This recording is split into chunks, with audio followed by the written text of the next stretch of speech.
beliau kami persilakan.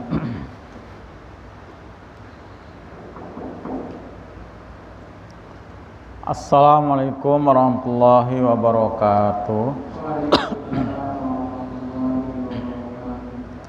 Alhamdulillah alladzi arsala rasulahu bil huda wa dinil haq liyudhhirahu 'alad dini kulli wa kafa billahi syahida. Allahumma shalli wa sallim ala Muhammadin wa ala alihi wa ashabi ajma'in, amma ba'du. Para ikhwan akhwat rahimakumullah, alhamdulillah atas qadarullah dan inayahnya pada kesempatan malam hari ini kita bisa hadir di Masjid yang kita cintai. Walaupun hujan turun, tidak menjadi penghalang buat kita untuk hadir memenuhi seruan Allah untuk melaksanakan salah satu ibadah fardu, yaitu thalabul ilmi.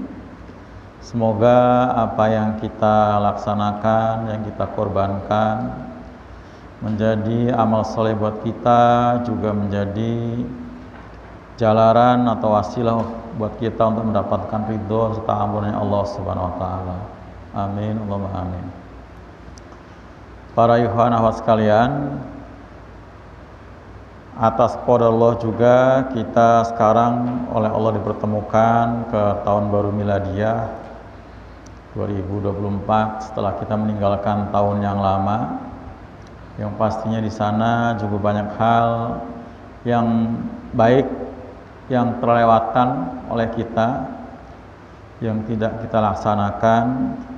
Namun karena kita masih diberi kesempatan tahun ini, maka bukan berarti buruk ya kalau kita masih mau melaksanakannya di tahun-tahun atau di waktu yang sekarang kita alami ini.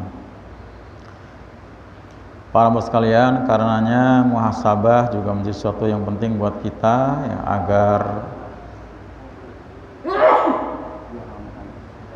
dari hal-hal yang luput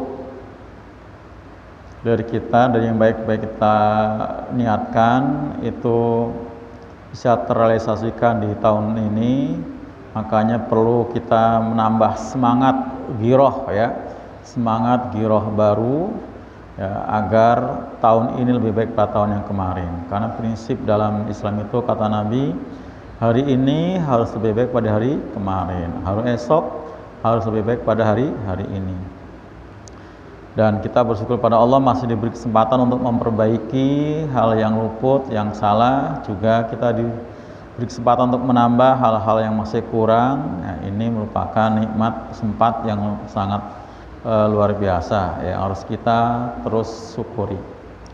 Para hamba sekalian, kita akan melanjutkan kajian kitab Riyadhus Shalihin, ini bab baru ya, bab tentang babu husnul khuluqi ya, ini bab yang ke-73, bab tentang akhlak yang baik. Nah, akhlak yang baik ini buat kita mestinya menjadi karakter ya, menjadi karakter. Jadi nggak cukup kita memiliki karakter dalam apa Pak? Fisik, semangat bekerja ya, tapi tidak baik dalam masalah akhlak. Semangat dalam memproduksi sesuatu tapi yang keluar dari akhlak kita akhlak yang buruk. Bekerja keras tapi culas, nah berarti namanya enggak, akhlaknya belum jadi apa? Karakter. Atau sebaliknya ya, akhlaknya baik tapi karakter dalam masalah semangat bekerja malas, juga enggak benar juga ya. Bagus ya, sopan santun, beriman ya, tapi apa? Malas kerja ya, juga enggak benar. Jadi harus lengkap ya. Makanya tadi saya bilang akhlak yang baik harus menjadi karakter buat kita, melengkapi semangat kita dalam bekerja, berdikari, ya bermaisha. Nah, ini makanya di dalam bekerja, mencari, mengais rezeki pun Allah perintahkan kita suruh apa? Banyak zikir, ya kan? Fa idza qudiyatis shalah fantasiru fil ardi wabtaghu min fadlillahi wadhkurullaha katsiran la'allakum tuflihun. Kalau kamu telah selesai sholat, maka bertebaran di muka bumi untuk menyongsong menyebut rizki, cari karena Allah, dan banyak-banyaklah ingat pada Allah agar kalian beruntung. Seperti itu. Baik kaum sekalian, diawali dengan Quran surat Al-Qalam ya, ayat 4 tadi dibaca oleh ananda kita Sahrul ya. Sahrul kan? Ayat 1 sampai 9 ya. Tapi oleh Imam An-Nawawi rahimahullah dicantumkan satu ayat keempat ya. Wa innaka la'ala khuluqin azim. Dan sesungguhnya engkau Muhammad sungguh di atas akhlak yang sangat agung. Jadi akhlak Nabi itu diakui oleh Allah dan diabadikan dalam Quran tentang keagungannya. Makanya Aisyah radhiyallahu anha ketika ditanya oleh seorang sahabat sepeninggal Rasulullah ya, apa sih akhlak Nabi ya, dijawab sama Aisyah radhiyallahu anha, Al-Quran. Jadi Al-Quran, akhlak Nabi itu Al-Quran. Jadi boleh katakan Nabi itu ibaratnya Quran yang berjalan ya, Quran yang berjalan. Jadi pengejawantahan isi Quran yang berupa perintah-perintah dan larangan itu ada ya dalam pribadi Nabi, ada semua. Dan akhlak ini juga menjadi salah satu misi ya utama setelah tauhid ya. Makanya Nabi juga pernah bersabda, bu'itsu li utammima makarimal akhlak. Aku itu diutus untuk menyempurnakan akhlak. Dan berhasil Rasulullah SAW ya membina, mendidik umatnya dari akhlak yang pada waktu itu khususnya Mekah ya dan sekitarnya ya itu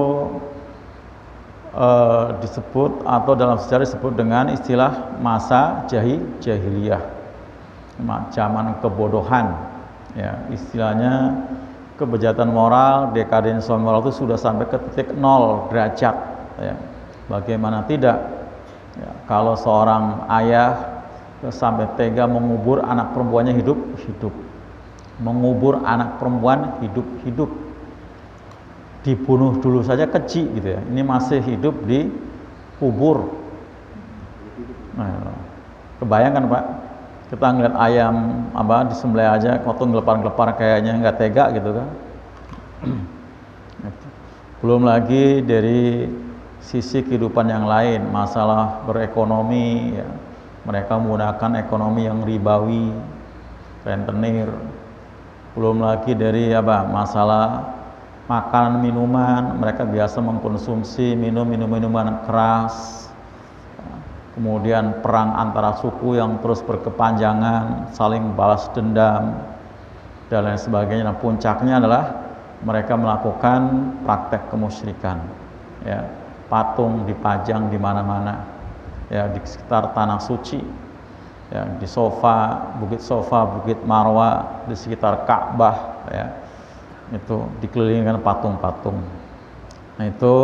Nah, keadaan yang separah itu dari sisi moral ya, akhlak maupun rusaknya akidah.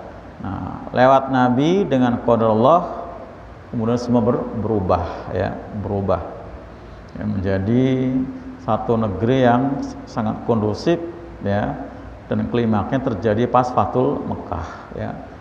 Kemusyrikan semua habis, patung-patung dimusnahkan ya. Nah, kemudian perubahan dari sana sini terjadi, baik masalah ekonomi ya, masalah sisi sosial yang lain juga berubah. Ini karena misi Nabi berhasil. Nah, kenapa Nabi berhasil?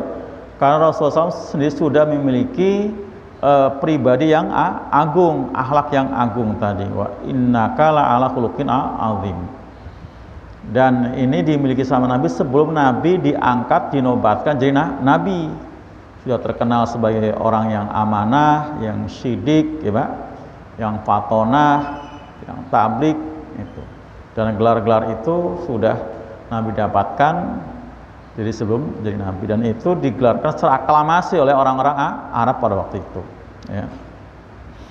Jadi artinya Nabi mendakwakan kebaikan-kebaikan itu memang diawali dari pribadi dulu. Ya, istilah nabinya apa? Ibda bin nafsik, mulai dari diri sendiri. Walaupun juga kemudian tetap namanya dakwah pasti ada reaksi. Tadi dibacakan surat Al-Qalam, Nabi dituduh sebagai orang yang majnun, yang gila, ya kan? Nah, itu memang reaksi dakwah. Baik para sekalian, kemudian berikutnya Quran surat Ali Imran ayat 134. A'udzubillahi minasyaitonirrajim. Wal qaziminal ghaidha wal 'afina 'anin nas, ya. Ini termasuk salah satu apa? Ciri ya orang-orang yang bertakwa yang bakal masuk surga yang luasnya seluas langit dan bumi, ya. Ini ciri yang kedua ya, Pak. Yang kedua dan ketiga ya. Yang pertama apa? Infak kan. Ya, saya baca di ayat 133-nya. Wasari'u ila magfiratim mir rabbikum wa jannatin arduas samawati wal ard uiddat lil muttaqin. Alladzina yunfikuna fis sarra'i wad dharra wal kadhiminal ghaidha wal 'afina 'anin nas, gitu ya. Dan bersegeralah kalian kepada ampunan di Tuhanmu dan kepada surga yang luasnya seluas langit dan bumi, yang itu diperuntukkan untuk orang-orang yang bertakwa. Dan siapa gerangan orang bertakwa itu yang dapat tiket untuk masuk surga yang luasnya seluas langit dan bumi adalah alladzina yunfikuna fis sarra'i wad dharra, yaitu orang yang selalu berinfak baik dalam lapang maupun sempit. Nah, yang kedua adalah wal qaziminal ghaidha. Apa artinya, Pak? Orang yang apa? Sanggup menahan ya al ghaidha, kemarahan. Al kazim itu, Pak, kalau secara bahasa artinya itu nutup rapat-rapat. Jadi sering saya contohkan, kalau ada botol kita isi air, tutup kenceng biar nggak tumpah, tuh al kazim. Sebenarnya bisa tumpah ya, bisa tumpah kalau dibuka, tapi benar-benar kazim, tahan ya supaya nggak tumpah, itu kazim. Kazima itu artinya itu ya, nahan, nutup rapat-rapat supaya air ini botol tidak tumpah. Itulah al-kazim. Dia kalau mau melampiaskan marahnya bisa, sebenarnya bisa ya. Kenapa bisa dan pantas? Karena dia sebagai atasan, dia bos, ini anak buah memang salah, pantas dimarahin, tapi dia tidak marah, gitu ya. Hebat kenapa ya? Luar biasa. Punya anak buah salah, dia sebagai bos, kalau mau melampiaskan pun dimanapun itu pantas aja, ya, karena memang dia atasan, ya dia yang gaji, tapi dia nggak marah, dia tahan. Nah, al-kazimil ghaidha. Nah, ini untuk orang kayak gini, makanya tadi pantas untuk mendapatkan surga. Kenapa? Dia bisa menguasai marahnya, menahan marahnya, walaupun dia pantas marah ya, karena sebagai orang yang di pihak yang benar, atasan, tapi dia tidak marah. Ini akhlak ya, akhlak. Jadi termasuk salah satu akhlak yang mulia adalah orang yang bisa menguasai marahnya. Makanya kalau orang yang gampang marah kan jelek banget gelarnya. Apa? Pemarah, apalagi emosional, nah, kan jelek banget ya. Emosional jelek, pemarah juga jelek, tukang marah juga jelek, ya kan? Itu. Tapi kalau dia al-kazim gitu berarti apa? Orang yang sabar. Tuh. Jadi sabar itu kan secara bahasanya menahan kan? Nah, ini al-kazim. Ya, sama dengan habisa, menahan. Ya, habisa menahan, sabar menahan, al-kazim juga menahan. Itu ya, menahan marah. Itu.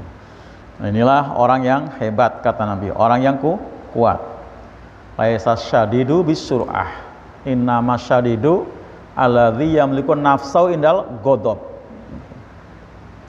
Bukannya orang yang kuat itu orang yang menang ketika bergulat, tapi orang yang kuat adalah orang yang sanggup menahan nafsunya, menguasai nafsunya ketika marah. Nah, itu.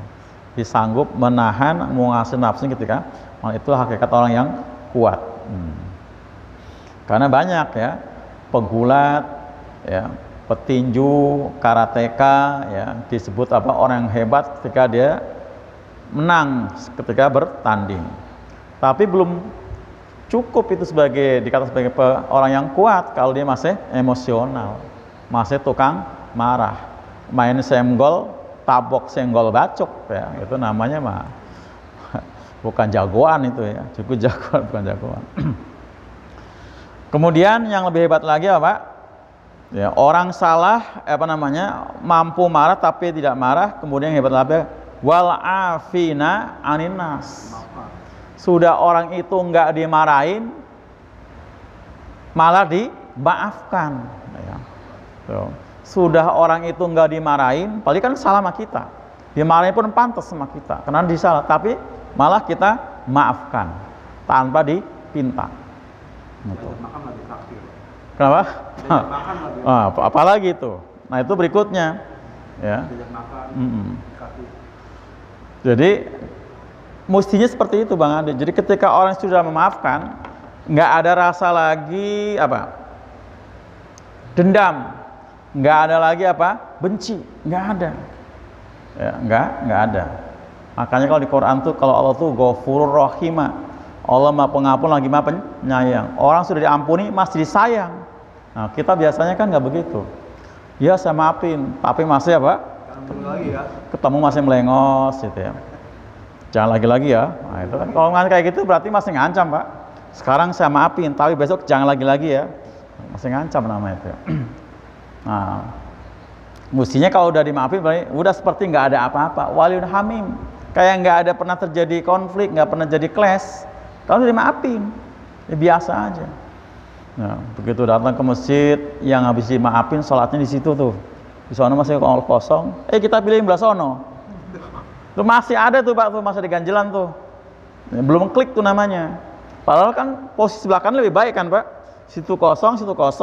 Kan di sini tadi ada orang yang habis dimaafin karena salah. Kita datang belakang, pilih belah sono, belah kiri.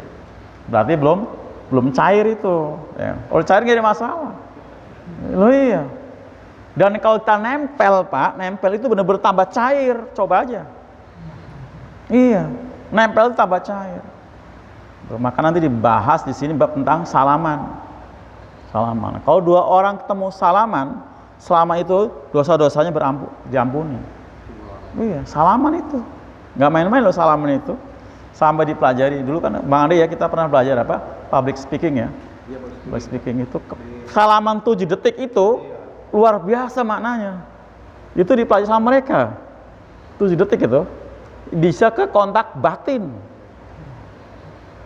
Makanya pantas ya kita nggak boleh salaman karena lawan jenis ya, yang bukan mahram. Karena bahaya. Apalagi tambah otik-otik kayak gini tambah. Itu. Hah? Kode katanya. Itu dibahas nanti. Salaman musafahah ya, bab musafahah nanti ada dibahas. Salaman itu ada. Perintah untuk muqabalah, cium pipi kanan kiri gitu kan. Ada juga nanti bahas itu kan. Itu memang luar biasa. Semakin menambah nambah keharmonisan, keindahan dalam ukhuwah. Ya, ukhuwah itu. Seperti itu. Itu ya. Jadi, wal afina dan memberikan maaf. Jadi maaf itu Pak di Quran itu nggak ada perintah untuk meminta. Perintahnya untuk memberi. Sekalipun dia benar ya. Iya. Sekalipun itu orang salah, nggak ada perintah untuk minta maaf. Yang diperintah yang benar malah disuruh memberi maaf. Kenapa kira-kira? Kok nggak ada perintah minta maaf? Adanya perintah memberi maaf. Ada berat kalau minta maaf. Nah, kalau orang salah itu memang berat untuk minta maaf. Jadi mestinya lebih gampang kita yang benar untuk memberi, lu ya kan? Dan itu clear. Tadi saya ngaji pagi-pagi, ibu-ibu, Pak Ustadz, gimana ya? Katanya kan kita kalau mau tidur suruh minta maaf ke suami juga suruh minta ke istri katanya gitu kan. Tadi pas saya bilang, Bu, Ibu mau sampai kapan nunggu suami minta maaf? Sampai kapan nunggu suami minta maaf? Saya bilang, jarang. Suami minta maaf itu jarang. Nggak perlu suami minta maaf, tapi ibu maafkan saja. Karena suami itu banyak salah, saya bilang. Suami itu banyak salah sama istri. Jangan nunggu sampai minta maaf. Dimaafin aja. Udah, kan? Kalau dimaafkan kan clear kan? Loh iya. Tanpa suami minta maaf, tapi sudah dimaafin sama ibu. Ya clear sudah. Tapi kadang suami kalau posisi benar, kalau kita memaafkan kayaknya gimana gitu. Tadi makanya kapan kalau mau nunggu suami minta maaf gitu, jangan ditunggu. Udah kasih aja maaf. Bu, kasih aja. Iya. Kapan Bu? Bu, kapan suami minta maaf? Kapan suami minta maaf? Kasih aja udah, nggak usah ditunggu minta. Ya. Begitu juga suami sama. Ya. Kalau suami kadang agak-agak Udah kasih, makanya perintahnya udah saling memaafkan saja, gitu ya. Jadi jangan kita saling nunggu ya, jangan saling nunggu. Udah kita berikan aja maaf. Jika perlu ketika dia memang kalau terjadi dia menyodorkan tangan begini, saya minta sambut duluan kita jabat. Sudah sama maafin gitu. Iya, sudah sama maafin gitu. Sudah gitu kan.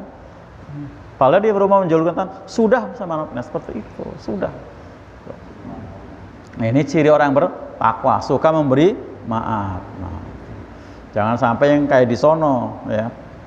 Sudah minta maafnya, sudah diminta maafnya, bahkan setengah mengemis-emis, dibilang apa? Tiada maaf bagimu. Nah itu.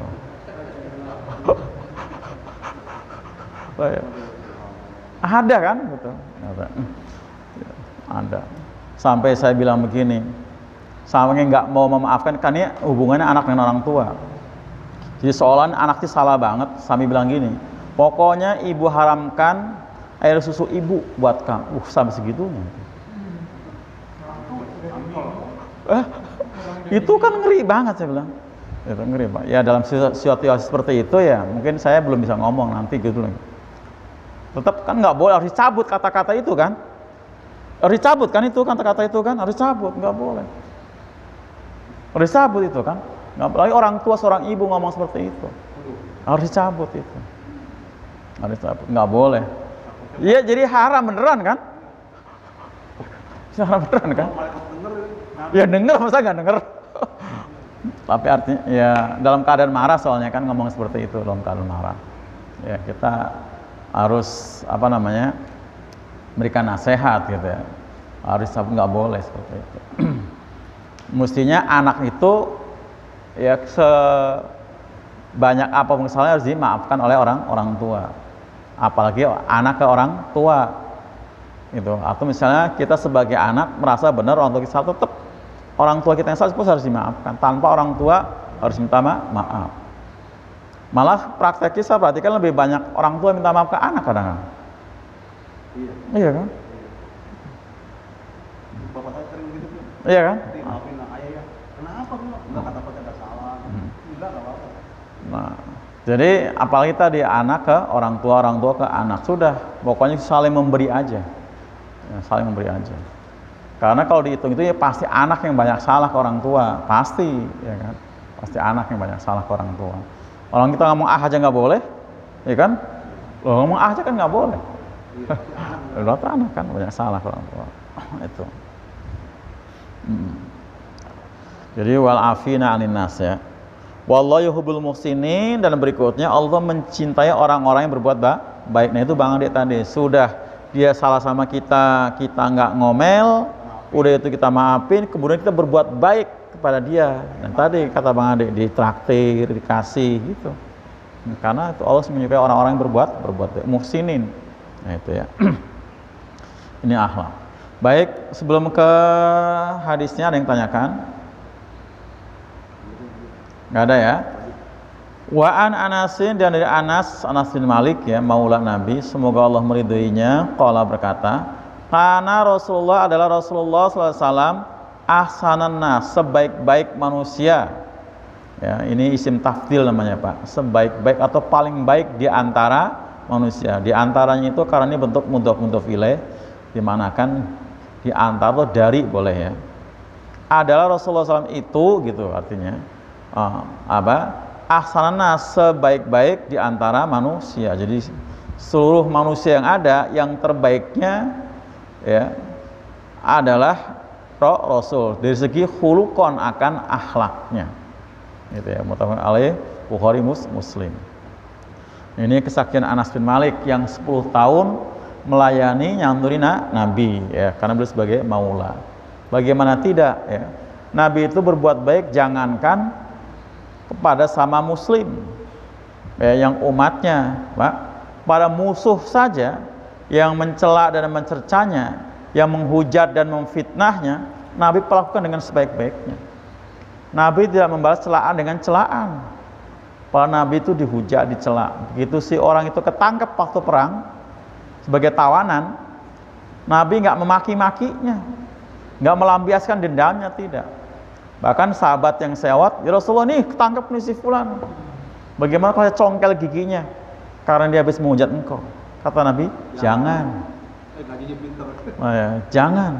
Ternyata kata Nabi jangan itu membuat dia hatinya jadi apa? Terjinakkan. Akhirnya dia masuk Islam. Dia masuk Islam. Ya kan? Subhanallah. Coba kalau dia giginya tadi jadi congkel kan? Dia nggak bisa menggunakan ayat Al-Quran dengan baik. Ya. Nah ini ngawas dibaca Quran. Termasuk juga adik perempuannya siapa? Adi bin Hatim, ya kan? Adi bin Hatim, perempuan tertangkap dalam perang, diperlakukan sama Nabi dengan sebaik-baiknya, akhirnya masuk Islam. Dari situ apa? Dia ngadu ke abangnya. Adi bin Hatim ini kan seorang pendeta Mekah kan. Jadi karena Nabi diutus jadi nabi di Mekah, dia kalah pamor, dia pergi dari Mekah. Dia seorang pendeta, tadinya populer. Nah, begitu adik perempuannya cerita ke abangnya ini, Muhammad itu ternyata orangnya baik, bla bla bla bla. Akhirnya dia penasaran. Datang ke Nabi, diskusi, dialog yang sengit karena dia orang alim dari sebagai pendeta. Nah, akhirnya masuk Islam. Masuk Islam. Jadi sikap Nabi tadi yang baik pada si adiknya Adi bin Hatim itu adalah akhirnya membuat Adi bin Hatim jadi masuk Islam. Nah, itu. Ini luar biasa. Dari akhlak tadi. Jadi benar diwujudkan Nabi itu berbuat baik itu pada siapapun ya. Pada orang Yahudi, orang Nasrani, orang kafir sekalipun, apalagi orang kafir-kafir yang memang mereka minta perlindungannya dilindungi. Janjinya, amanahnya, utangnya, Pak, itu tetap ditunaikan. Ya, kepada orang kafir sekalipun itu ya. Nabi nggak pernah mengkhianati janji. Nabi tidak pernah ngemplang utang, tidak pernah. Walaupun itu kepada orang kafir, apalagi dengan sama muslim, gitu ya. Jadi itu akhlak Rasulullah SAW. Ini ahsanan nas ya, sebaik-baik manusia khuluqan di sini segi akhlaknya. Nah, baik akhlak sebagai Nabi terhadap keluarganya, Nabi terhadap tetangganya, Nabi terhadap semua umatnya, bahkan termasuk pada musuhnya. Itu Rasulullah.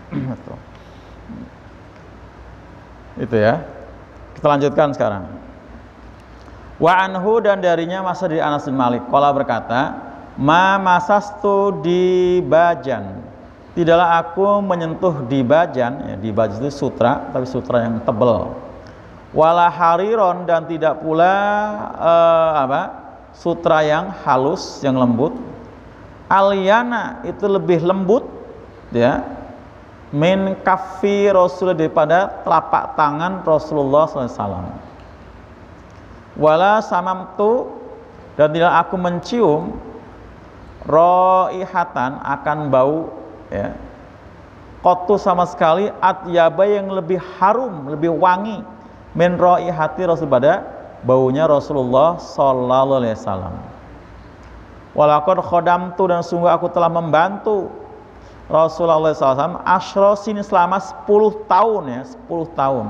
Berarti semenjak Nabi apa? Hijrah, menginjakkan kaki di Madinah, waktu itu Yasrib, langsung beliau diserahkan oleh ibundanya ya. Ibundanya namanya siapa, Pak? Ummi Tholhah ya, Ummi Tholhah. Namanya siapa ya? Dipanggil Ummi Tholhah ya. Fama qala, maka tidaklah dia berkata, ya, dia Nabi, li padaku kotu sama kali ufin. Jadi Nabi nggak pernah ngata, ah kamu, nggak pernah, Pak, nggak pernah. Nabi nggak pernah ngomong, ah kamu, gitu, nggak pernah. Walakola, dan tidak pernah Nabi mengatakan li syai'in suatu fa'altu yang telah aku kerjakan. Maksudnya Nabi nggak pernah komen, kok gitu, nggak pernah. Kok begini, kok begitu, nggak pernah. Gitu. Lima fa'al tahu, ya, lima fa'al tahu. Kenapa kamu mengerjakannya?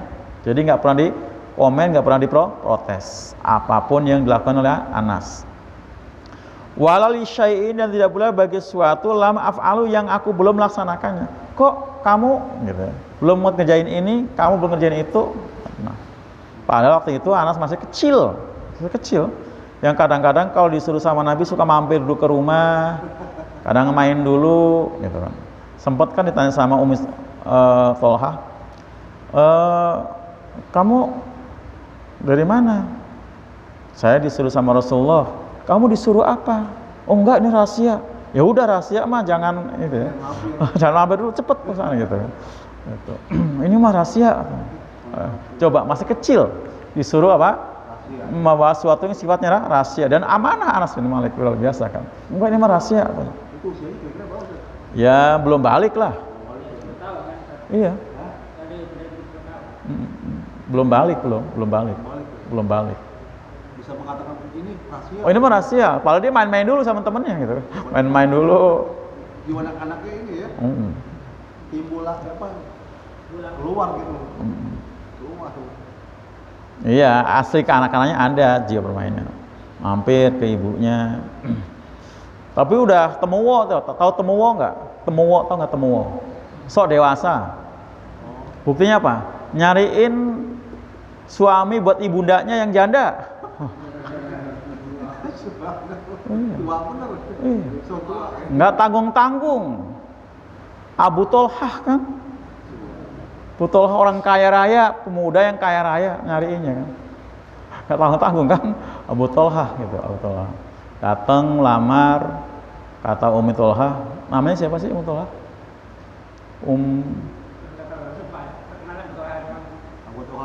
Ummu Sulaim. Umi Sulaim juga namanya Ummu Sulaim. Ummu Sulaim, namanya Ummu Sulaim. Namanya Ummu Sulaim.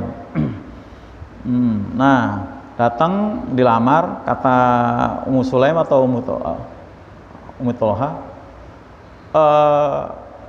kalau gadis-gadis Madinah ini kalau dilamar sama kamu pasti tidak ada yang menolak karena kamu orang kaya raya. Kaya raya kan punya kebun depan Masjid Nabi kan, namanya Bureha itu kan, kaya raya itu. Tapi untuk saya kamu saya tolak. Saya tolak. Kaget. Gadis-gadis saja nggak nolak, ini janda nolak gitu kan. Janda nolak gitu. Janda nolak. Nah, karena mungkin sudah tahu sampai ke telinga Abu Tolhah kalau dia ini orang yang solihah. Solihah itu kan, solihah itu. Nah, kok bisa? Ya, kenapa? Karena kamu belum masuk Islam. Jadi bagaimana? Ya biar kamu, saya terima, saya minta mas kawinnya kamu baca syahadat.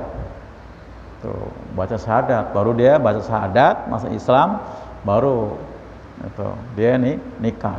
Itu luar biasa kan? Di mas kawinnya baca 2 kalimat syahadat, ya kan? Nggak minta harta, padahal ini orang kaya raya, minta apa juga kasih. Minta apa juga kasih. Itu Abu Tolhah.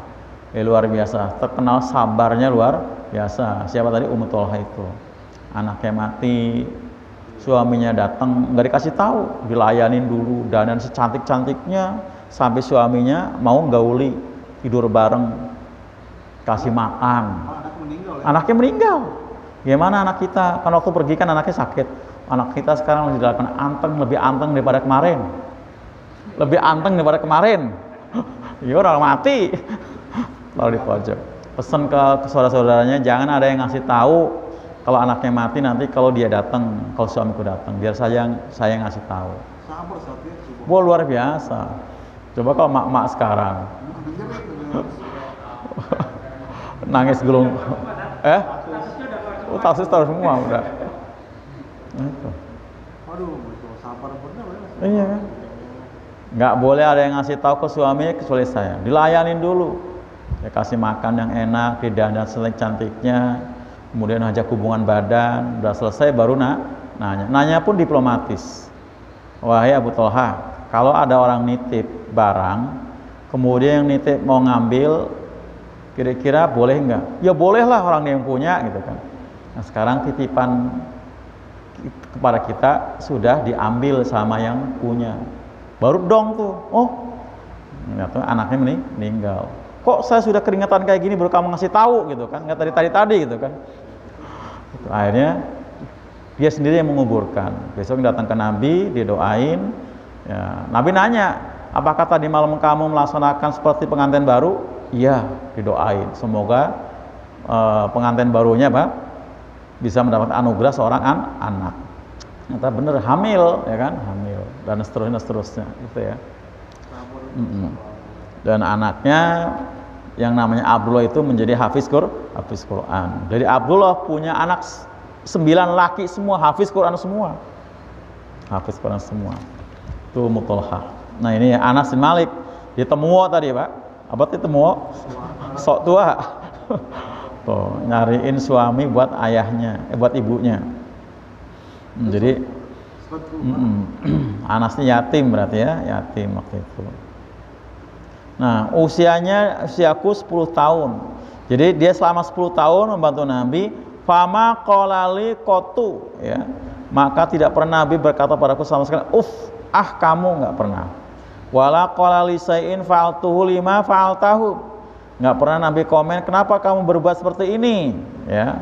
Wala li syai'in lam af'alhu, dan juga Nabi enggak pernah menuntut kok kamu belum melaksanakan ini, kamu melakukan itu. Padahal tadi Anas waktu disuruh suka main-main dulu kan, main dulu, pulang ke rumah mampir-mampir, tapi Nabi nggak pernah menyalahkan, kok lama amat, nggak pernah gitu.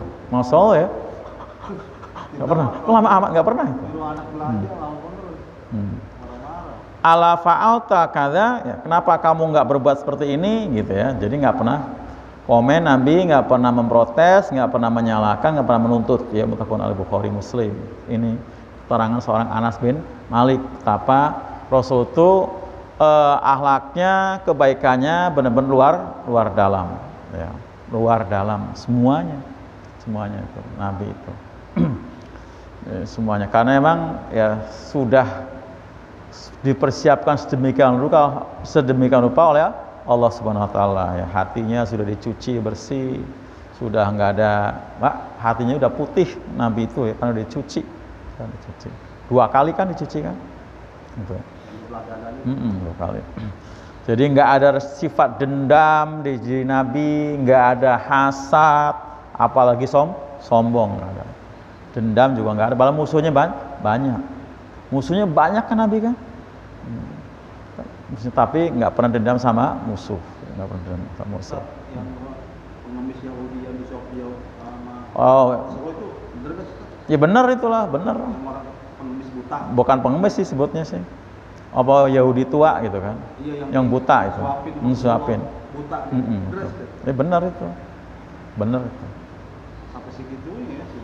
Iya, dan Nabi dicaci sama si Yahudi tua tadi kan? Dicaci. Kamu tahu nggak ada orang-orang ngaku namanya Muhammad, orang Arab ngaku Nabi gitu kan? Nabi diem aja, suapin aja dengan tangannya yang lembut gitu kan? Begitu Nabi wafat, yang nyuapin siapa? Abu Bakar. Nah, ternyata si Yahudi itu kok beda? Gitu.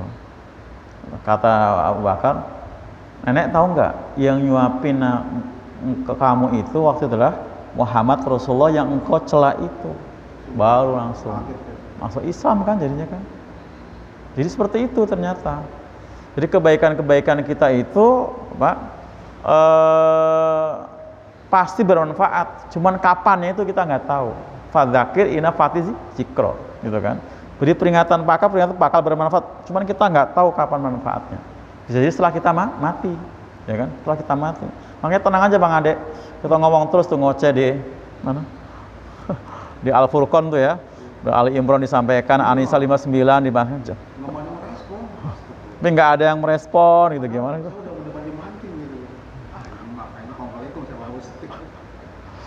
Nggak ada. Ustaz Wahyudi dibawa ke sono ya. Udah. Nggak ada tuh yang gimana tuh. Nanya apa? Udah berapa tahun saya ngisi di situ. 2 tahun setengah kan? Nggak ada yang gimana gitu. Alibron, Anissa, dan dia yang masih muda. Ya nggak komen-komen Pak RW biasanya ya, tapi belum. Kepengennya dia tuh nanya gitu. Apa ditanya gitu tentang Jamaah Imamah itu nggak ada sampai sekarang. Iya, jadi ya tenang aja gitu. Nanti pada gilirannya, mungkin pas saya mati kali ya. Lah ya, ya pasti ada manfaatnya kan, pasti ada seperti itu. Mungkin kapan waktu ya. Nah, itu ya, akhirnya si Yahudi tadi masuk Islam itu dengan kelembutan akhlak Rasulullah. Jadi tadi betul kata Anas tadi tangan Nabi itu lembut sekali, lebih lembut pada sutra tipis, sutra tebal, lembut itu. Bau harum Nabi itu lebih wangi daripada apa? Minyak apapun. Nah, kan kemarin ada testimoni nih. Saya kan ngikutin itu yang Doditan itu kan, yang orang Cina masuk Islam itu kan. Jadi ada seorang perempuan, dia dalam keadaan galau, orang Nasrani, galau, akhirnya dia pengen jalan-jalan. Nah, kemudian jalan-jalannya ke Turki. Semuanya pesertanya adalah orang Islam semua. Dia sendiri yang bukan Islam. Dia nggak pakai kerudung. Nah, guide-nya memang yang punya travel beragama Kristen gitu kan. Nah, begitu sampai di Turki dibaca ke tempat museum yang di situ ada apa? Macam-macam songgok Nabi, apa jenggot Nabi. Jadi dia begitu ada celah untuk mencium jenggot Nabi, dia bilang bau harumnya itu nggak pernah dia mencium bau harum yang seharum itu. Yang dia pernah rasakan. Yang dirasakan itu. Sampai si engkau Doditannya itu, saya aja yang muslim belum pernah mencium itu. Ya, belum pernah datang ke sana gitu ya, seperti itu. Kamu yang masih kafir malah ke sana. Dari situ akhirnya kemudian proses dari situ akhirnya masuk Islam. Masuk Islam gara-gara mencium baunya. Mencium bau jenggot Nabi. Harumnya itu, harum yang belum pernah dia rasakan tuh harum apa gitu ya. Minyak apa gitu. Jadi memang harum khas pribadi Nabi seperti itu. Maaf, itu yang jenggot itu bukan jenggot Nabi apa gimana kan? Apa itu jenggot jatuh atau gimana? Itu bisa ada sampai tersimpan. Iya kan, ada jenggot, ada rambut kan disimpan semua di situ. Rambut juga ada, songkoknya juga ada. Yang saya nggak habis pikir mah yang beli rambut Nabi itu kan si Opik itu kan beli rambut Nabi itu. Kok dijual belikan gitu, aneh gitu kan. Ya kan? Dan itu di kalangan habaib kan. Rambut Nabi itu dijual belikan, saya bingung. Itu bener. Ya. Oh iya, ketika Nabi sedang tahallul itu kan rebutan itu. Enggak, ini mah yang asal jenggot bisa tersimpan di kita kalau suruh dia nyukur jenggot atau gimana? Ya bisa juga seperti kan begini, begitu selebihnya. Jadi jenggot itu Nabi itu nggak lebih dari segenggam. Gini potong gitu, gini sepotong. Nggak lebih segenggam, nggak boleh. Ukurannya ini kata gitu kan. Itu songkok. Songkoknya kan agak tinggi gitu kan. Songkok. Ini rambut. Iya, pakainya.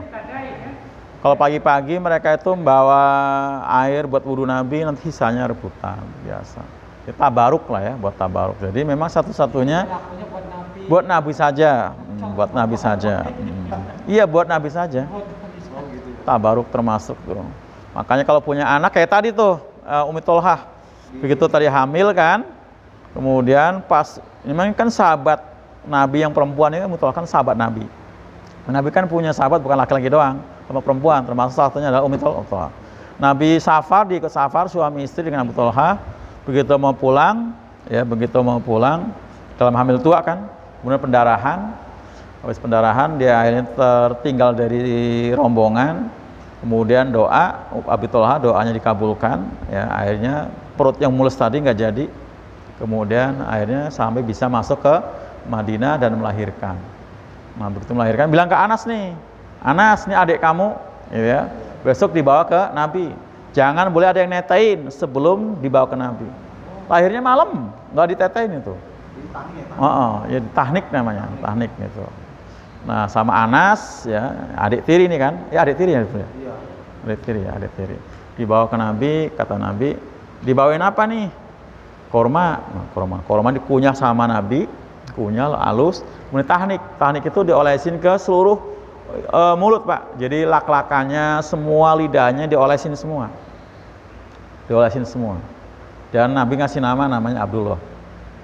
Diolesin semua. Itu mentahnik. Itu. Jadi kalau ada madu mah madu kalau tahnik itu. Tapi kan hari ini kita masih sanksi madu aslinya gitu ya. Takutnya bukan madu gitu kan. Yang pasti korma nggak palsu kan? Korma asli. Berarti ya hal seperti itu kita boleh melakukan saja ya? Iya, tapi kalau kita yang melakukan ya bukan tabaruk.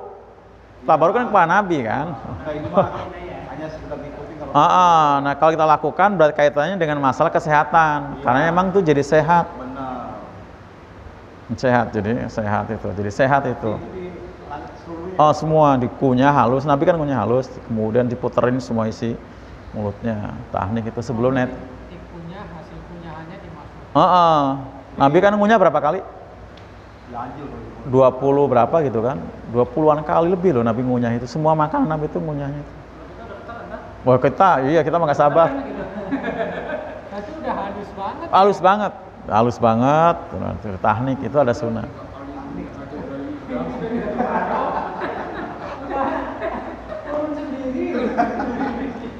Ya kalau kita punya anak yang mentahnik kita sendiri gitu kan, kita sendiri gitu ya, kita sendiri lah. kalau di tahnik itu mah 20 kali 3 kali gitu turun. Yang pastinya kalau mau tadi jangan habis makan sambal. Jangan habis makan sambal, jangan makan pete, jangan. Tapi itu dari segi medis sudah teruji ya. Oh, udah teruji. Ya. Dari segi medis ya. Jadi di situ menguatkan usus juga menguatkan usus, ya kan. Itu. Kemudian dari air ludahnya itu juga menjadi antiseptik kan. Jadi Dokter Zaidul Akbar bilang ketika engkau bangun tidur masih posisi kedua, jangan langsung minum dulu karena Iya. di air itu ada Antiseptik, iya. ya, antiseptik ya. Makanya sekarang begitu minum air dulu langsung. Jadi orang tua kita juga bener kalau sakit mata pakai ludah pertama kan. Lo ya kan antiseptik kan. Minum dulu. Ludah basi, ngomongin ludah basi ya. Udah pasti. Nah itu antiseptiknya tinggi. Bahasa saya itu bayu. Itu wayu ya betul, itu wayu. Tapi itu pada saat itu jadi lakman makanan seperti itu. Minum dulu air. Itu wayu. Karena air itu ada antiseptiknya. Tuh itu wayu itu bahasa Jawa banget itu.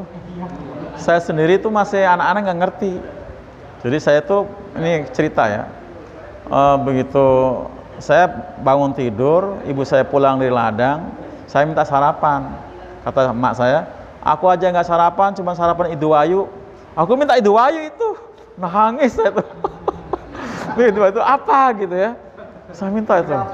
Oh gitu, saya minta itu. Aku juga. Nah akhirnya dibawa ke warung, saya dibeliin masakan itu buah karet. Buah karet tahu? Buah karet namanya apa? Buah karet itu ada namanya loh tuh. Buah karet, pohon karet itu ada buahnya tuh. Nah itu dimasak ya, diurap pakai kelapa, dibeliin orang. Nah ini kata ibu saya, nih itu wayu, ya udah saya makan. Sampai gede saya ngomong itu wayu itu. Bukan itu. Itu wayu.